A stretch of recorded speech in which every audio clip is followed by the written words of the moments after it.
Los presupuestos generales del Estado viven esta semana su último recorrido en el Congreso para ser aprobados. 176 votos hacen falta y por lo que parece el Gobierno ya ha respaldado su decisión con 186, una mayoría más que de sobra. 176 votos afirmativos entre los que se encuentran los 5 de Bildu. Un apoyo histórico que ha levantado ampollas en la derecha más reaccionaria, es decir, en toda la derecha. Antes, el Carrequín Podemos, la fuerza política de Podemos en el País Vasco, había ganado 2 veces las elecciones generales bajo la dirección de Roberto Uriarte. ¿Por qué tanta bronca con Bildu cuando, aunque tarde, defienden sus ideas pacíficamente, como pedía Aznar allá por el año 99? ¿Por qué en aquellos tiempos el gobierno del PP podía ser generoso y ahora dicen no aceptar ningún tipo de diálogo? ¿Qué les molesta realmente? ¿Que salgan adelante unos presupuestos vitales para el futuro de nuestro país? ¿Que haya una mayoría de izquierdas alternativa a la tradicional desde la transición? ¿Cómo queda el PNV en todo esto? ¿Y la entrada de Bildu y la gobernabilidad del Estado? ¿Cómo deja la marca de Podemos en el País Vasco? Para responder a todas estas preguntas nos acompaña esta noche Roberto Uriarte, profesor de Derecho Constitucional de la Universidad del País Vasco, diputado al Congreso por Vizcaya de Unidas Podemos y artífice de aquellas victorias históricas de Podemos en Euskadi. Gabón y mil esker. Gabón, Juan Carlos. Creo que has faltado bastante a la verdad en la apología que has hecho mía, pero bueno, esto se debe a la amistad, me imagino.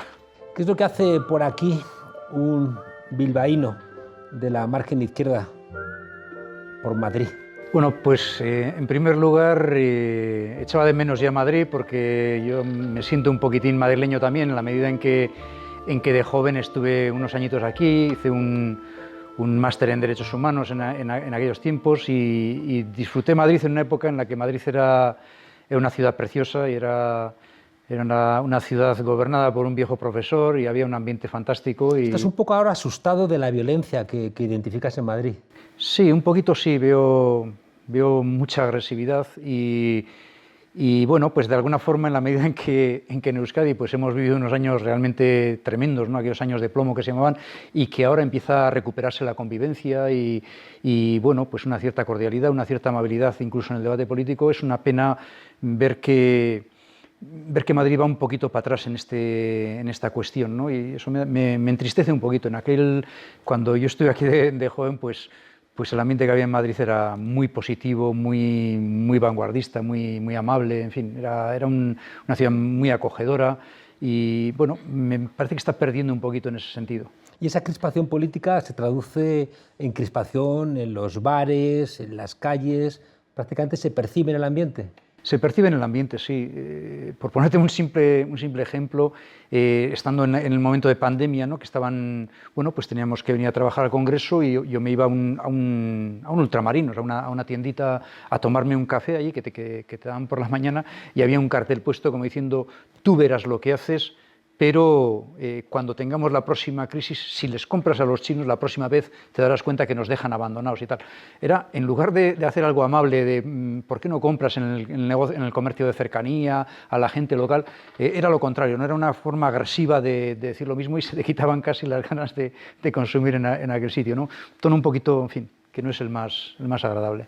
Hablando de bronca, parece que en el Parlamento solamente existen los presupuestos y la bronca. Tú eres diputado. ¿Qué está haciendo el Parlamento?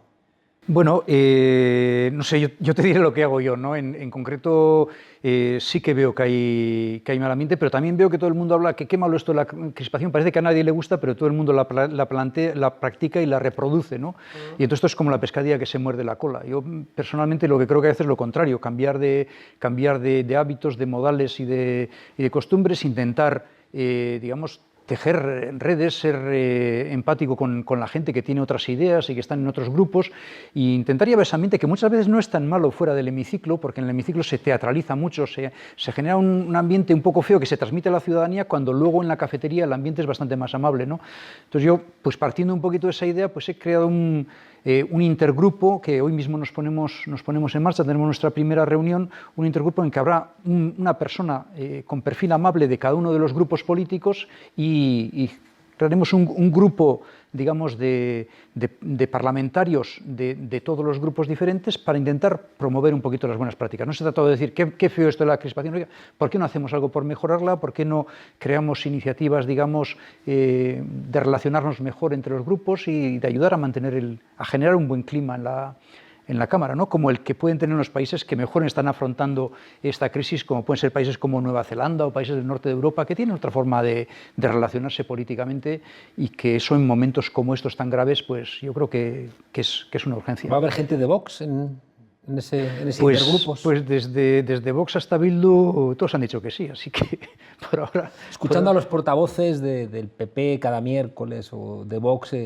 no sé si van a ser muy receptivos a las recomendaciones amables de ese intergrupo. Sí, todo el mundo es poco optimista, pero bueno, la peor batalla es la que no se intenta, ¿no? Eso nadie mejor que tú lo sabe, que eres un activista de 24 horas al día, ¿no? Hay que intentar las cosas, si no salen, no han salido.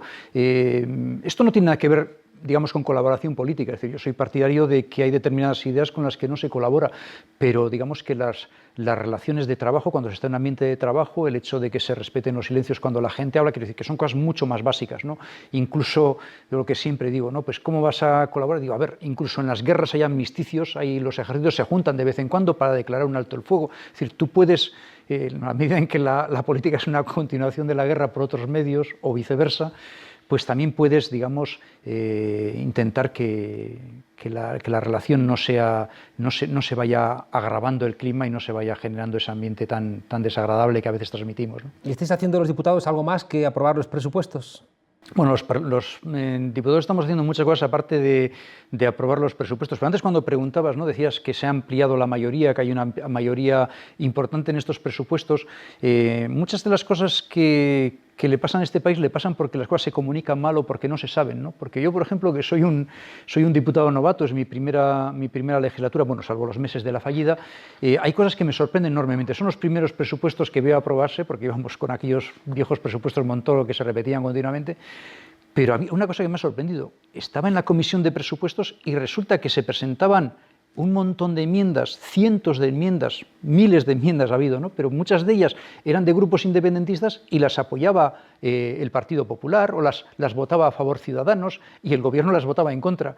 Y sin embargo, el gobierno resulta que ha aceptado 6 enmiendas de Bildu y 2 de Esquerra Republicana frente a los cientos que han apoyado Ciudadanos o el PP, y resulta que esto es algo gravísimo y que se cae el mundo, ¿no? Es una cosa que me sorprende, esa forma, esa capacidad con la cual partidos de derecha apoyan un montón de enmiendas, porque son enmiendas de los territorios, ¿no? Porque ¿cómo te vas a oponer a que arreglen una vía férrea o un paso al nivel o algún problema que hay en esto, ¿no? Y entonces, pues el Partido Popular vota a favor de muchas de las enmiendas que ha presentado Euskal Herria Bildu o que ha presentado Esquerra Republicana. Sin embargo, el gobierno acepta solo 6 de Bildu y 2 de Esquerra Republicana y parece como que está rompiendo el país, ¿no? Es una cosa un poco de locos, pero bueno, como los medios reproducen ese mensaje, pues es lo que llega a la ciudadanía. Pablo Iglesias, el vicepresidente, ha insistido en que la participación de Bildu y de Esquerra Republicana es algo más que un mero apoyo a unos presupuestos, sino que es una manera diferente de intentar la gobernabilidad de España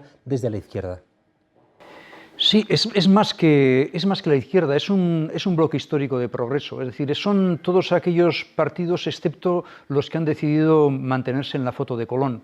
Es decir, no es digamos, un compromiso histórico desde la izquierda, porque también hay partidos regionales o partidos nacionalistas o partidos conservadores, como pueda ser el Partido Nacionalista Vasco, como pueda ser, en cierta medida, digamos, otro tipo de partidos que también están en este momento, como pueda ser pues yo qué sé, desde Compromís, Más País, es decir, hay una multitud de grupos, es decir, todo aquel que no está aliado como enemigo de la pluralidad, como enemigo como obsesionado por la uniformidad, por no entender a su país como es, porque este es un país plural, y quienes no quieren entenderlo así, de alguna forma se están autoexcluyendo, pero no es tanto un pacto de izquierda, sino que es un compromiso histórico, en mi opinión, y creo que Pablo lo ha explicado muy bien, es decir, esto es un proyecto a futuro, es una forma de entender el país que se basa en comprenderlo desde su pluralidad, desde, de alguna forma, conectando con lo que fue la historia, podríamos decir, de la corona de Aragón frente a la corona de Castilla, los reyes católicos, y esa tradición, digamos, de centralismo de la corona de Castilla, que luego se exacerbó desde que tenemos reyes borbones, que son reyes de una cultura afrancesada, de una cultura extremadamente centralista, es una cultura antiespañola, al fin y al cabo. El uniformismo, esta forma de entender España desde la uniformidad que nos plantea, digamos, el nacionalismo español de Vox y en alguna medida también del PP y de Ciudadanos que le siguen a la rueda, es una forma antiespañola de entender España. Me atrevería a decir incluso una parte del Partido Socialista. Y puede ser, sí.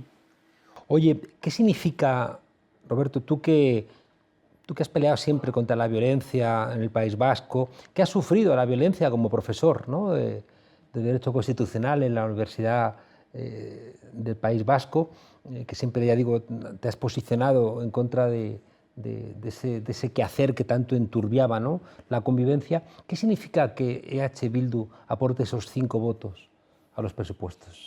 Es muy difícil de explicarlo, ¿no? Esto muchas veces, te lo he comentado alguna vez, que hay gente que me comenta, ¿no?, es que tú tienes el síndrome de Estocolmo, ¿no? O sea, antes eras muy beligerante, digamos, con la izquierda abertzale y ahora en cambio has cambiado. Digo, no, yo no he cambiado nada. El problema es que si alguien quiere hablar conmigo, lo que primero que tiene que hacer es dejar de encañonarme. Es decir, para mí hay un antes y un después y es el día que te entrega las armas. Sí es verdad que hay cosas que falta por hacer, es decir, clarísimamente, es decir, no se puede andar a estas alturas haciendo apología de los victimarios, no se puede andar haciendo ongi etorris o recibimiento, es decir, no se puede exacerbar el dolor y en ese sentido creo que hay que dar pasos positivos. Creo que las últimas declaraciones de Jon Iñarritu, que por cierto nunca en su vida estuvo a favor de la violencia, fue alumno mío, un buen alumno además, y yo sé perfectamente de su compromiso de toda la vida, ¿no? Pero creo que por ahí se pueden hacer avances. Pero creo que lo que marca la línea es el hecho de que se entreguen las armas. Es decir, ese día hay un antes y un después, y ese día la sociedad vasca puede empezar a perdonarse a sí misma, puede empezar a reconciliarse consigo misma, puede empezar a tender puentes, puede empezar a celebrar las Navidades conjuntamente los familiares, porque antes siempre había alguna persona de la familia que le había perjudicado, que había sentido violencia o que había recibido la violencia, las amenazas, tanto por digamos, no solo por las amenazas o por el daño de ETA, también de los grupos parapoliciales, del GAL, etc. Es decir, había muchísima violencia en la sociedad, había muchísimas dificultades de entendimiento. Yo creo que los pasos que ha dado la izquierda abertzale van por el buen camino. Me gustaría que fueran más profundos y que fueran más rápidos, pero en todo caso, cuando algo va por el buen camino, pues hay que animarlo y hay que impulsarlo.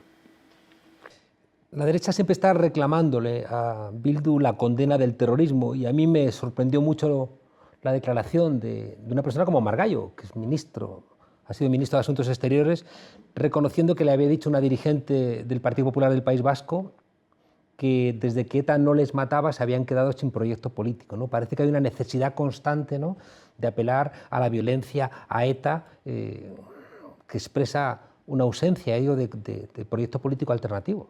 Sí, antes hablábamos de la contradicción que suponía el que el Partido Popular o Ciudadano aprueben docenas y docenas de enmiendas de partidos independentistas y luego, si alguna de ellas la acepta el gobierno, resulta que es un gobierno que lo rompe todo, ¿no? A ver, el propio Maroto, siendo alcalde de Vitoria, hace años, cuando ETA mataba, antes de que entregara las armas, es decir, él pactaba con Bildu y él decía que era bueno, que había que hablar con todos los actores políticos. Esto es algo absurdo, quiero decir, todos los presidentes del gobierno, muy especialmente Aznar, digamos, negociaron con ETA, como es normal. Los ejércitos, incluso cuando se combaten, firman sus amnisticios y hacen digamos, llegan a sus acuerdos, ¿no? Entonces, esto es algo demencial que hoy en día vuelvan otra vez para atrás, ¿no? Pero es lo que dices tú, es que en el fondo se han acostumbrado a hacer política con lo fácil y es mucho más difícil hablar de cómo hay que hacer frente a la pandemia o de cómo tenemos un sector público que haga de tractor de la economía o cómo incentivar la demanda. Estos son temas mucho más complejos que hablar todo el día de ETA Cuba Venezuela, ETA Cuba Venezuela, ETA Cuba Venezuela. Claro, uno se aprende, digamos, un mantra, pues es mucho más fácil hacer política porque no hay que trabajar, no hay que prepararse enmiendas, no hay que trabajar los temas que son complejos, ¿no? En una sociedad del conocimiento en el siglo XXI, en un país, digamos, muy desarrollado como es este, en cierta forma, pues hacer política es más complejo que decir ese tipo de barbaridades, que eso simplifica, ¿no? Recuerdo Felipe González alabando al corrupto Pujol y el corrupto Pujol alabando al gobierno, y en concreto a Felipe González, que en ese momento estaba atenazado, ¿no?, por los GAL y la acusación de quién era y quién dejaba de ser el señor X. Vemos ahora que se sustituyen esos apoyos históricos de Convergencia y Unió y del PNV a la gobernabilidad del Estado por En Comú Podem y Esquerra Republicana de Cataluña y Elkarrekin Podem y Bildu en el País Vasco. ¿Cómo queda en todo esto el PNV? Bueno, el PNV, digamos, en este momento no está... Es decir, tiene el momento en el cual tiene la mayor concentración de poder que ha tenido nunca. Es decir, en este momento gobierna en el gobierno vasco, en las 3 diputaciones, en las 3 capitales de provincia, cosa que casi nunca ha tenido, pero sin embargo tiene la situación más delicada, porque en este momento está aprovechando, digamos, una ola que le ha llevado para arriba, pero sabe que eso solo puede evolucionar en sentido negativo y sabe que se están empezando a producir grietas bajo el suelo que pisa, ¿no? ¿Por qué? Porque esto es algo que es difícil de entender en otros territorios para quien no lo conoce, pero es que la situación tan cómoda que disfruta el PNV en el País Vasco no la disfruta gracias solo a su fuerza, sino básicamente gracias a la debilidad de sus rivales. ¿Y cuál es la debilidad histórica? El hecho de que la izquierda abertzale utilizara la violencia política durante un tiempo y la utilizara incluso en contra del Partido Socialista, con lo cual la ruptura entre la izquierda abertzale, entre el mundo de Bildu y del Partido Socialista ha sido brutal. Hoy en día es imposible ningún acuerdo, con lo cual esto le ha llevado al Partido Socialista que no le quedaba más que actuar de alguna forma de subalterno del PNV, y la única alianza posible en Euskadi era la alianza PNV-PSOE. Entonces esa alianza solo le beneficia al PNV, lo cual hace que una sociedad que es una sociedad muy claramente escorada a la izquierda, como es la sociedad vasca, que se identifica a sí misma en las encuestas de 0 a 10 por encima del 7 en izquierdismo. Sin embargo, resulta que está gobernando un partido conservador que, traducido al castellano, se llama el Partido Vasco de Dios y la Ley Vieja, ¿no? El Partido Vasco de Dios y los Fueros, es el nombre en euskera del Partido Nacionalista Vasco, ¿no? Esto es una contradicción que la gente no la consigue entender, que una sociedad, digamos, donde prácticamente no existe una cultura contraria al feminismo, contraria a la igualdad, contraria a los extranjeros, es impermeable el País Vasco a eso, hasta ahora lo ha sido al menos, es una sociedad bastante progresista y sin embargo gobierna un partido conservador, y es consecuencia de eso, de la incapacidad o de los vetos cruzados históricos, de las mochilas que llevan el Partido Socialista y Euskal Herria Bildu en la sociedad vasca. Y en ese sentido creo que el papel del Elkarrekin Podemos es un papel fundamental, porque es un papel de puente, de reencuentro, digamos, entre las izquierdas, de superación de las mochilas que arrastra cada uno y de permitir un futuro diferente que no esté pendiente, digamos, y que sea más acorde con lo que es la mayoría social vasca de progreso, la mayoría que vota básicamente a las izquierdas y se define a sí mismo como una sociedad más de izquierdas, profundamente republicana, profundamente pluralista, receptora con la inmigración. Es decir, es una sociedad que tiene muchos elementos de progreso y que, por desgracia, no se desarrollan suficientemente. Y esta es otra de las contradicciones, si me lo permite, Juan Carlos, que hay mucha gente que dice, no, es que el PNV es un partido, es una derecha muy moderada, muy razonable, parece casi como si fuera una socialdemocracia. Es que no le queda otra. Es decir, el Partido Nacionalista Vasco en su momento dejó de ser un partido demócrata cristiano, que se definía como demócrata cristiano, y hoy en día hace una política puramente populista. Y en la medida en que la sociedad vasca es una sociedad, digamos, escorada a la izquierda, pues tiene que hacer unas políticas que se puedan vender en esa sociedad. Pero no es, digamos, que es el partido menos progresista de los que hay en el tablero político vasco, a pesar de que no es, digamos, tan de derechas como pueden ser sus referentes a nivel estatal. La colaboración del Gobierno de España, el Gobierno de coalición, con el Partido Socialista, con Unidas Podemos, con Euskal Herria Bildu y con Esquerra Republicana de Cataluña, una colaboración buscada principalmente por Unidas Podemos. ¿Cómo deja al Elkarrekin Podemos en Euskadi y cómo deja En Comú Podem en Cataluña? Bueno, es un reto. Es un reto, quiero decir que todas las situaciones complejas, difíciles, lo que son es un reto para reinventarte, ¿no? Para tener tu propio proyecto y para sacarlo con personalidad. Yo creo que la situación básicamente es buena para la ciudadanía vasca. Es decir, esto lo que genera es un ambiente en el cual desaparecen esas mochilas que te decía, ese tipo de vetos cruzados, y lo que habla es una expectativa de oportunidad. Cuando hay un espacio de oportunidad, pues depende de cada uno cómo juegue sus cartas, ¿no? Y yo creo que hasta ahora Podemos, en la medida que carece de mochilas, que carece, digamos, de ese tipo de arrastrar esas mochilas históricas que arrastran los demás partidos, creo que tiene una posibilidad de introducirse en un espacio de centralidad en el País Vasco que le permite ser muy flexible, le permite adaptarse y le permite, digamos, transformar hacia políticas progresistas, pero eso va a depender de nuestra propia capacidad de ofrecer un proyecto ilusionante a la ciudadanía, de no desviarnos de nuestros orígenes, de ser aquello para lo que nacimos, de no, digamos, de no desviarnos de nuestro recorrido, de saber que somos gente de la calle, que estamos para practicar no el populismo, le llamaría yo, sino la democracia de proximidad, es decir, ser gente más, ser ciudadanos de más y vivir como ellos y preocuparnos por sus problemas y meternos en su vida. Y en esa medida, en la medida en que seamos capaces de crear ese proyecto, pues creo que nuestro futuro en Euskadi es muy, muy positivo y muy, muy optimista. La diferencia entre la suerte de Podemos en las últimas elecciones en Galicia y en Euskadi, donde vosotros aguantasteis el tipo, tiene que ver con cierta presencia, con una renovación y con el mantenimiento, ¿no?, de una marca que tenía sentido en tanto en cuanto representaba los intereses de Euskadi, pero estaba hermanada con una fuerza política estatal que rompía con el mantra de los independentistas: España es irreformable. Y de alguna manera vuestro hermanamiento con Podemos en el conjunto del Estado, un Podemos que se declara federalista y republicano, le da más sentido, ¿no?, a una fuerza política como el Carrequín Podemos. Sí, pero Juan Carlos, a mí me gusta, es decir, no me gusta llamarle al pan pan y al vino vino, ¿no? Y hay cosas que nosotros hemos hecho mal y hay que decir las cosas claramente. Es decir, probablemente pues, nuestros resultados no fueron tan malos como puede ser en Galicia, pero no fueron unos resultados buenos, no son los resultados positivos que tenían que ser. ¿Y por qué no lo son? Porque tengamos un proyecto erróneo en absoluto. Es decir, la sociedad vasca ya nos lo ha dicho y nos lo ha dicho por 2 veces, que cree en nuestro proyecto, que cree en ese proyecto, que es un proyecto de transformación social profunda, profundamente vinculado con el feminismo, profundamente vinculado con el ecologismo y profundamente consciente de la plurinacionalidad.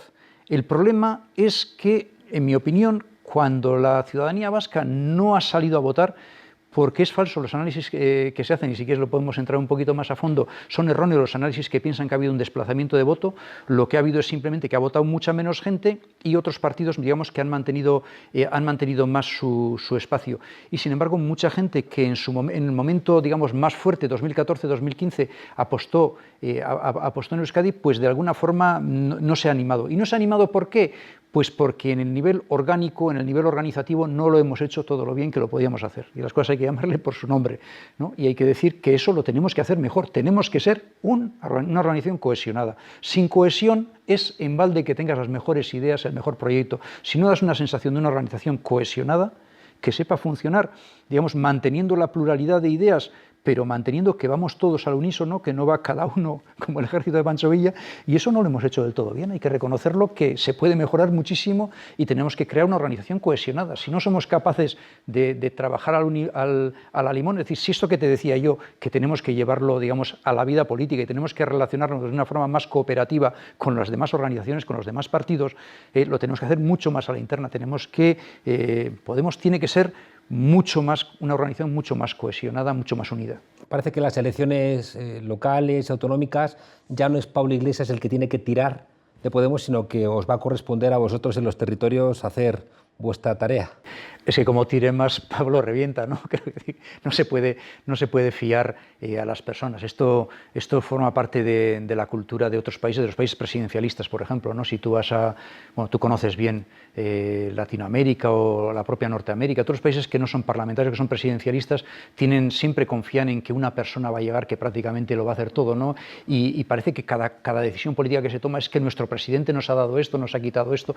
Es decir, la cultura cultura nuestra es una cultura parlamentaria y no se puede fiar en personas solas. Es decir, hace falta, las organizaciones tienen que ser organizaciones plurales, tienen que ser, pero a la vez que tienen que ser muy plurales, tienen que ser muy cohesionadas. Conseguir unificar esas dos cosas es, digamos, la cuadratura del círculo, ¿no? Nos hemos comido el tiempo, pero no puedo dejar de preguntarte por Irún, donde acaba de entrar el Elkarrekin Podemos en el gobierno. ¿Qué significa? Pues significa mucho más de lo que la gente pueda creer o entender a primera vista. Nosotros gobernamos en Rentería, que es un pueblo vecino, Rentería es un pueblo vecino a Irún, y gobernamos con Euskal Herria Bildu y vamos a gobernar ahora con el PSOE en Irún. Esto es un elemento magnífico, porque hasta ahora, como te decía antes, por esas mochilas históricas y vetos cruzados que hay entre Euskal Herria Bildu y el PSOE, pues resulta que el PSOE se veía obligado a pactar con el PNV. Esto rompe esa lógica y empieza, digamos, a resquebrajar esa idea de que no hay otro pacto posible, otra forma de gobernación en Euskadi que el acuerdo entre el PNV y un PSOE muy subalterno del PNV que prácticamente carece de perfil. Hay posibilidades de buscar otros pactos, hay posibilidades de llegar a acuerdos de progreso. En Rentería, vecina a Irún, se goberna el Elkarrekin Podemos con Euskal Herria Bildu. En Irún va a gobernar con el Partido Socialista y esto abre esperanza para la mayoría social vasca de progreso, al menos desde la identificación que nosotros hacemos, de que quepan mayorías distintas de la actual mayoría, que es una mayoría basada en un bipartito, en dos partidos, pero en el cual uno de ellos funciona de una forma extremadamente subalterna y quien maneja el cotarro, por decirlo así, es el PNV. ¿Otegi ayuda a este proceso de transformación democrática o le ocurre como a Carrillo durante la transición, que su vinculación con el pasado lo convierte en un lastre? Yo creo que Otegi le tiene que escuchar más a Jon Iñarritu, le tiene que escuchar más a Óscar Matute, y no creo que es una idea mía, creo que todo el mundo lo está diciendo, quiero decir que la vieja guardia de alguna forma tiene que retirarse un poco. Es mi opinión, yo tengo buena relación con él y en lo humano pues me parece una persona, en fin, pues como todo el resto de la gente, pero creo que no solo en Euskal Herria Bildu, sino en general en los partidos, creo que la vieja guardia de los partidos, esta gente que son profesionales, que llevan 30, 40 años al pie del cañón, tienen que respirar savia nueva, ¿no? Escuché una vez por la radio un discurso y dije, este es de Podemos, ¿quién es? ¿No? Y no caía y terminó y era Otegi.